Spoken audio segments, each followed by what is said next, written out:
বিসমিল্লাহির রহমানির রহিম। সামাজিক মাধ্যমের বন্ধুগণ, সংগ্রামী দেশবাসী, সর্বস্তরের জনগণ, সকলের প্রতি আমার আন্তরিক সালাম ও অভিনন্দন। সংগ্রামী সামাজিক মাধ্যমের বন্ধুগণ, আপনাদের সম্মুখে এসেছি আমি অতি নগণ্য ছাত্রদের আন্দোলন নিয়ে অতি সংক্ষিপ্ত আলোচনায়। সংগ্রামী সামাজিক মাধ্যমের বন্ধুগণ, ছাত্র নং অদ্য নং তপ। ছাত্রদের সৌন্দর্য, ছাত্রদের স্থান শিক্ষাঙ্গন, বিদ্যাপীঠ। ছাত্ররা জাতির ভবিষ্যৎ, অনাগত ভবিষ্যৎ।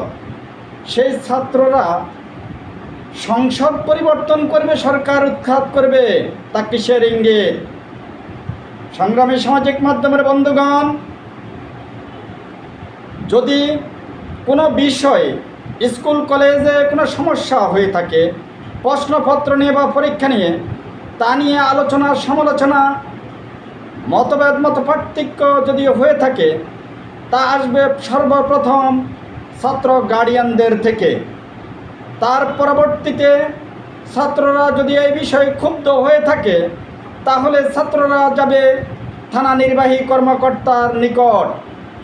প্রত্যেকটি উপজেলা এবং জেলা ডিসি বরাবর স্মারকলিপি দেবে। এটাই হলো ছাত্রদের দায়িত্ব এবং কর্তব্য। কিন্তু কোন ইশারায়, কোন ইন্দ্রণে, কাদের খায়েশ পূরণে ছাত্ররা সরকার উৎখাত আন্দোলনে এক দফা বলে, শিক্ষামন্ত্রীর পদত্যাগ বলে, সে বিষয়ে জানা অতীবই জরুরি বলে মনে করি। আমি গণপ্রজাতন্ত্রী বাংলাদেশ সরকারের মাননীয় প্রধানমন্ত্রীর দৃষ্টি আকর্ষণ করছি। প্যাসিস্টের শাসনের ব্যবস্থা দেখেছিলেন, প্যাসিস্টের নীতি আদর্শ দেখেছেন। আমি বলবো আপনাকে, প্যাসিস্টের সরকারের আমলে মাননীয় সংসদ সদস্যকেও আসামি করে ফাঁসিতে ঝুলানো হয়েছে। তাহলে আপনার শাসনের ব্যবস্থায় যদি কোনো সংসদ সদস্য কুরুচিপূর্ণ উস্কানিমূলক বক্তব্য দিয়ে থাকে বা সেই ইন্দ্রণে জড়িত থাকে, তাকে চিহ্নিত করে আইনের আওতায় নিন।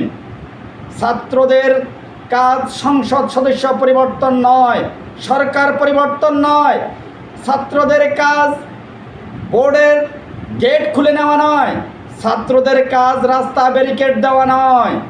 ছাত্রদের কাজ হবে নমনীয়, অনুগত্য এবং সৌহার্দ্যপূর্ণ। সংগ্রামী সামাজিক মাধ্যমের বন্ধুগণ, এই সকল কিসের ইঙ্গিত? আমি মাননীয় প্রধানমন্ত্রীর সুদৃষ্টি কামনা করছি। তারই সাথে আমি বলবো, কঠোর হস্তে অপরাধ দমন করুন।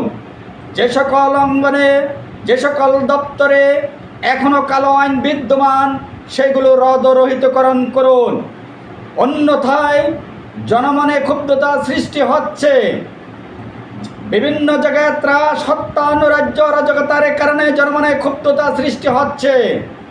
আমি আশা করব আপনার নেতৃকর্মীদের আপনি নির্দেশ দিন, নেতৃবৃন্দকে বলুন, যে এলাকা, যে স্থানে দ্বন্দ্ব, সংঘাত, হত্যা, অরাজকতা হবে, ওই আসনের ব্যক্তিকে তার দায়ভার নিতে হবে। মাননীয় প্রধানমন্ত্রী, সরকারি আমলারা ব্যাপক দুর্নীতি অপনীতিতে লিপ্ত। প্রশাসনের নৈরাজ্যের কারণে জনমনে ক্ষুব্ধতা। একে তো মরার উপর খাড়াগা, এর উপর আপনার বিদ্যুৎ মূল্য বৃদ্ধি, তা কিসের ইঙ্গিত? দ্রব্যমূল্য বৃদ্ধি, তা কিসের ইঙ্গিত? কেন সেগুলো বৃদ্ধি পাবে নিত্যপণ্য? আপনি যেখানে 17 বছর সুদূর লন্ডনে ছিলেন, সেখানে 50 বছর না 100 বছর ইতিহাসে বলা যাবে না কোনো দ্রব্যমূল্যের মূল্য পরিবর্তন হয়েছে। আসুন, কিভাবে সমাধান করা যায়, কিভাবে সহজে জাতিকে সামনে এগিয়ে নেওয়া যায়, সেই বিষয়ে শুধু বক্তব্য উপস্থাপন নয়, সমাধান দেওয়ার এবং যুগোপযোগী পদক্ষেপ নেওয়ার মতো উপযুক্ত বিষয়ে যে কোনো মত প্রদান করার সক্ষমতা রাখি। সংগ্রামী সামাজিক মাধ্যমের বন্ধুগণ, সরকারি দপ্তর সমূহে শিক্ষাঙ্গনে নিয়োগ করা হয়েছিল তৎকালীন প্রেসিডেন্ট সরকার শিক্ষক নামীয় কিছু অপদার্থকে সরকারি দপ্তর সমূহে নিয়োগ করেছিল, কিছু অপদার্থকে যারা অপনীতিতে লিপ্ত, যারা এখনও বিভিন্ন নেশাজাত দ্রব্যে লিপ্ত, যারা বিভিন্ন দপ্তরকে কলুষিত করার লিপ্ত, তাদেরকে চিহ্নিত করুন। জ্ঞানী মেধাবী ব্যক্তিত্বধারীদের নিয়োগ প্রদান করুন, এটাই আমার প্রত্যাশা। কঠোর হস্তে আইনের শাসন প্রয়োগ করুন। মাননীয় প্রধানমন্ত্রী, উদার নীতি ভালোবাসা সেখানেই প্রযোজ্য যেখানে মানবতা, কিন্তু হিংস্র প্রসূলয়ে নয় মানবতা, নিষ্ঠুরতার লয়ে নয় মানবতা। ভিনদেশি চক্রান্ত, স্বীয় দেশের কিছু নেতাদের খায়েশ, ক্ষমতার মোহে ত্রাস সৃষ্টি তাদের লক্ষ্য। তা তদন্ত অনুসন্ধানপূর্বক আইনগত ব্যবস্থা গ্রহণ করবেন, এটাই আমার প্রত্যাশা। কালো আইনগুলো রোধ করুন, দ্রব্যমূল্য সহনীয় পর্যায়ে নিন, বিদ্যুতের মূল্য কমান, এটাই আমার দাবি। বাংলাদেশ জিন্দাবাদ।